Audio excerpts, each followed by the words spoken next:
was an incredible main event. Both guys had an unbelievable performance in that fight, and you know, Oliveira pulled it out. It was an incredible fight. Yeah. Incredible first round. I did want to ask you about Tony Ferguson, man. We saw the love for him in the building tonight, man. Super fan favorite, but obviously, you know, lost all 3 rounds. Have you talked to him, and where do you think he stands in his career? Because I think a lot of people are questioning kind of what does he have left? Yeah, I hear you, and you know, he had a tough 3 rounds. He couldn't stop the takedown. He couldn't get up from underneath Derrick and Beneil, and yeah, he had a tough night. So I don't know. We'll see what happens. He's tough as hell, though, man. He was in that heel hook, and his ankle definitely popped. I mean, his ankle the rest of the fight looked like a golf ball, and maybe even a baseball.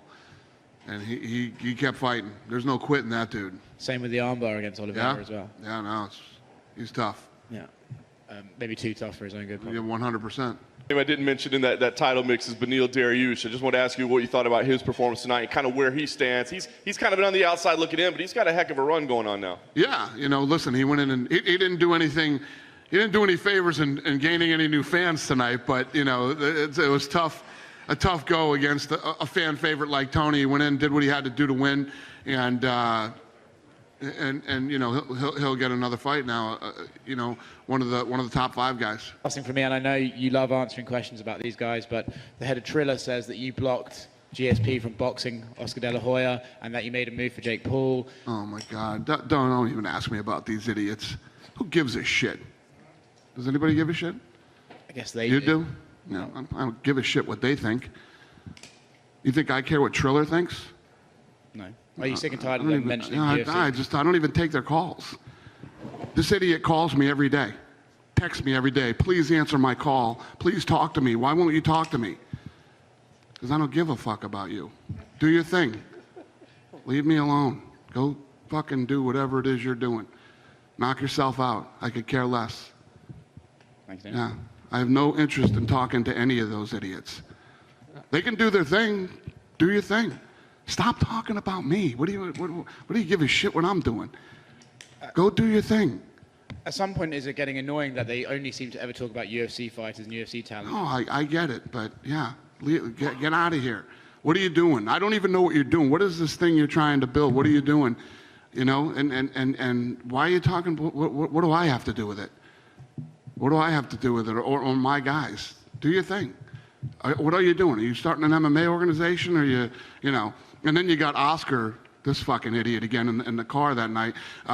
Come with us and make more money than you've ever made in your life. We heard that before.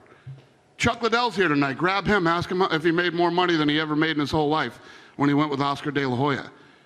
You know what I mean? But you guys keep asking me about these idiots. You guys know they're a fucking joke, but you keep asking me about them when you know they're a joke. You know this is bullshit.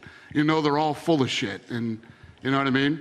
But this is what you want. You want me to do this, and I tried not to do it, and I can't help myself. But I don't care what they're doing. Fucking go away. Go do whatever you're doing. Stop texting me, stop calling me, and stop fucking asking the media to ask me things, okay? Beat it. Get lost. Derrick Lewis is back here saying he was hoping that his fight against Francis would become official, and he was hoping to talk to you at some point. Have you had a chance? Yeah. No, listen, Derrick Lewis is the next in line. He's the guy who deserves the shot at the heavyweight championship, and yes, we will get that fight done.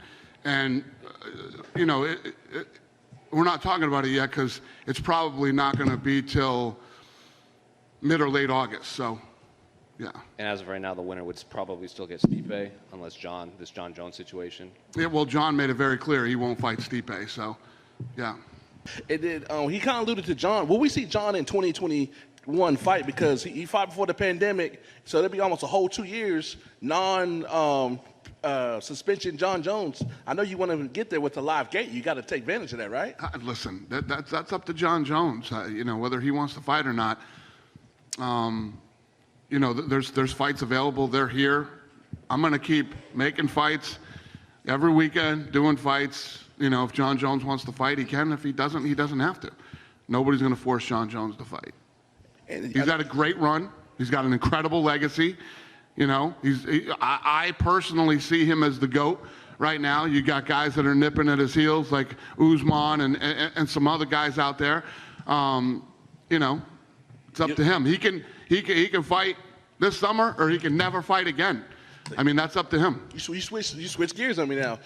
You say you think he's the GOAT. You don't think he needs another belt because you've seen other people do it. So, but very few people have done it. So if it's that easy to do, everybody would be doing it. Do you think he needs that to put that GOAT stamp, so it won't be no debate? Well, yeah, I mean, he could do it. I mean, that's like Brady going out and winning another Super Bowl with the Bucks. Obviously, going up to heavyweight, it would be tough to argue, you know, if he wins the title that he's not the GOAT. But right here, right now, I mean, he could retire, and I still consider him the GOAT right now until somebody else accomplishes what he has. Yeah, final question. Any idea where we'll be in August for the pay-per-view then? I don't know yet. Charles Oliveira, you know, jumped the fence, came over. I'm sure you're kind of surprised by his reaction afterwards. He came up to you. What did he say to you? Yeah, he said, thank you for everything that you've done for me. Tonight was the biggest opportunity of my life, and I can't tell you how much I appreciate it and how much this means to me. And, you know, so he's a great kid. Thank you. Yep, thank you. With Michael Chandler, I mean, he came so close to winning that fight tonight. He came close to being UFC champion. Where do you go with him? Well, listen, he's a great kid. You know, he's one of the best in the world. And, you know, he's not going anywhere. There's a lot of fun fights to make with him still. You know, the big complaint going into this fight was that he, you know, he didn't have enough experience in the UFC. So if he won, the good part would have been there's tons of guys he didn't fight yet. And, I mean, I guess that's still the good part. And there's still lots of matchups for him. $75K was the bonuses for tonight. Why? Why the bump? Tony Ferguson, Dana White privilege. That was a pretty good line. That was fucking incredible.